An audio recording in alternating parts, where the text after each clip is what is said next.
We humans are currently living in a dynamic world that is constantly changing and changing rapidly, which is beyond a human's natural process of change. And this change is affecting every individual in this world who was not already ahead of the time, who was not ready for this sudden change.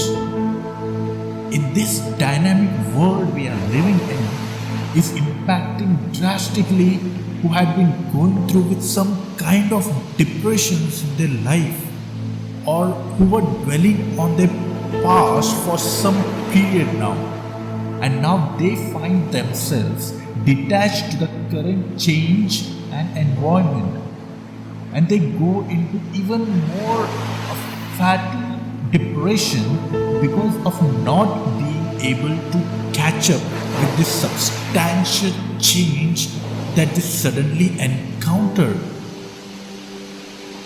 But don't worry, there is a solution to it. Let's listen to this speech to know how we can get control of ourselves and to the change.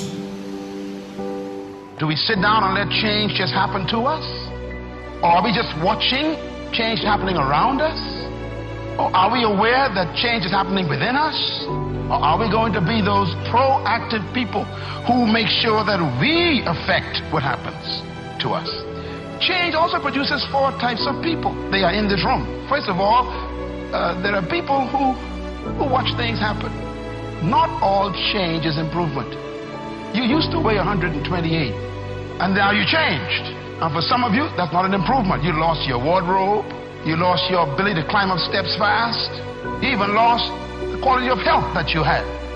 Change doesn't mean improvement all the time. But the problem is, without change, there can be no improvement. So you have to decide what to do with change. Change will happen, and if you are not careful, it could be destructive. So you have to determine, what kind of change do I want in my life? And I want you as a young person, as a mother and a father, as a business person, to think about your company even, or your family, or your educational pursuit. What kind of classes do you want to take in college this year? What kind of grades do you want? What kind of relationships you want to have in your life? Who do you want to drop and who do you want to pick up in your relationships? What kind of people do you want to associate with? Where do you want to travel that you've never been? What are the books you need to read you never read before? The changes come with choices. So what kind of person are you? I know you want to change your present circumstances. Now what you need to do is to change to better. Change to better yourself that takes you one level up. Remember, you have not lost the ability, you have lost the belief in you. It is time to take control of your mind, your thoughts. Let me tell you a secret of depression. It is what we think we are. Number of times you tell yourself you are depressed, it will persist in you. What words or vocabulary you repeat to yourself number of times in your day overpowers your actions. You promise me that you will remove the word depressed from your dictionary from now onwards. Replace that word to I am confident, or maybe I can do it, or I will win. Whatever that makes you feel better. I'll give you one more fantastic reason to start living your life, which I always believed. I love when things get hard for me in my life, because I know that I'm having a bad phase of my life right now. That means my next phase will definitely be a good one. That is always the case for everyone. That is the nature of our life that we need to accept. After every darker night, there is a brighter day. But we need to embrace the difficult times that you are going through right now and enjoy more than your good days. And in fact, I feel worried when I am having a very good phase of my life, as good days are always followed by the bad days. So let's hear some more speeches that will inspire us. One of the Beatles wrote, "All things must pass. The sunrise doesn't last all day. Spring doesn't last all summer.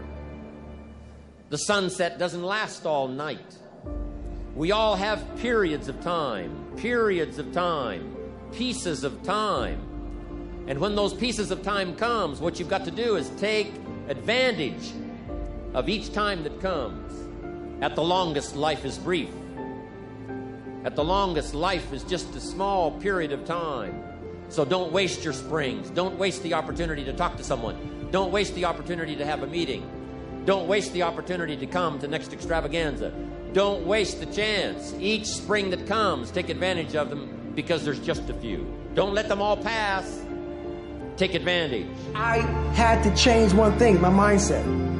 So there's no way in hell that was it, but that guy was in me. It wasn't like God came down here and said, "Hey, guess what, man? You're a fat ass, but I'm gonna now make you a badass. I'm gonna miracle this to be a badass." No, it was in me.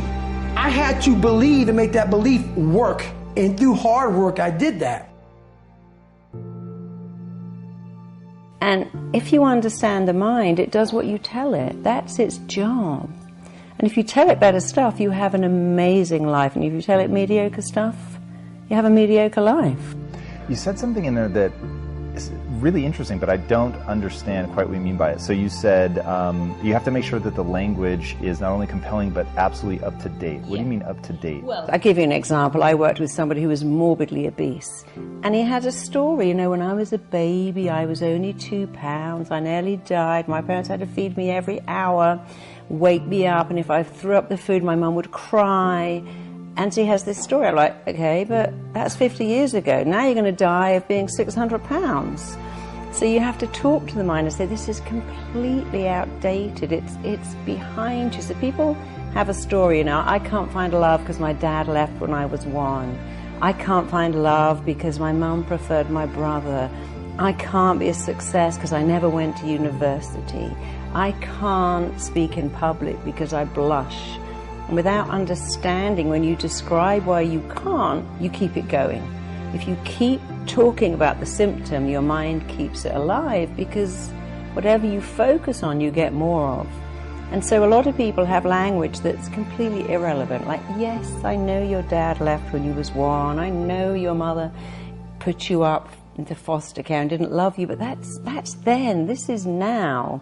And so they have outdated stories, outdated language. I can't do that because...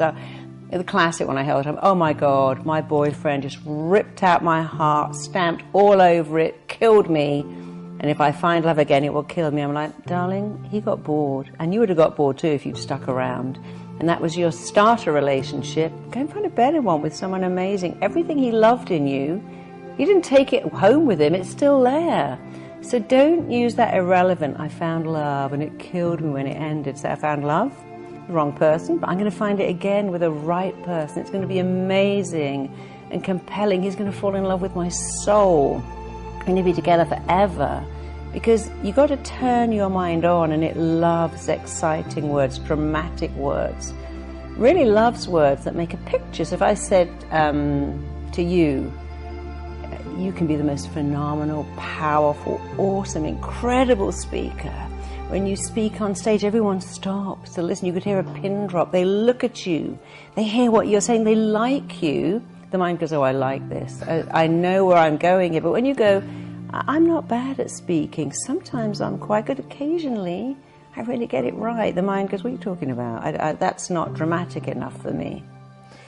Yeah, I'm a huge believer in the power of self-talk, and that the way that you talk to yourself is going to have a profound impact on how you move forward. And like you said, of course you struggle to remember it in your day-to-day life, because life is difficult and it's harder to do things than not to do them, and it's harder to do them well than to do them badly. You know, and it's easy to sit around and be hopeless. I don't mean it's emotionally easy, because it's not, but it's procedurally easy to be useless and to fall back into your old habits and to not discipline yourself. And it's a matter of continual practice, slow continual practice. And I think a good example of that is something like weightlifting. You know, if you start a weightlifting program, which I would recommend, by the way, because it's tremendously advantageous physically and cognitively, you're not going to really see results for a number of weeks, and then the results are rather slow, but you can get pretty decent results over a 6-month period and absolutely stellar results over a couple of years. And so you have to make sure your time frame is right and not to be too hard on yourself. And I did mention the future authoring program earlier, and one of the things I would recommend too is if you're having a hard time implementing your decisions, say your ethical decisions, that you spend a bit more time thinking them through and writing them down. And the future authoring program is really helpful for that. That's why we designed it. And so get your goals straight and continue to practice every day. And if you're not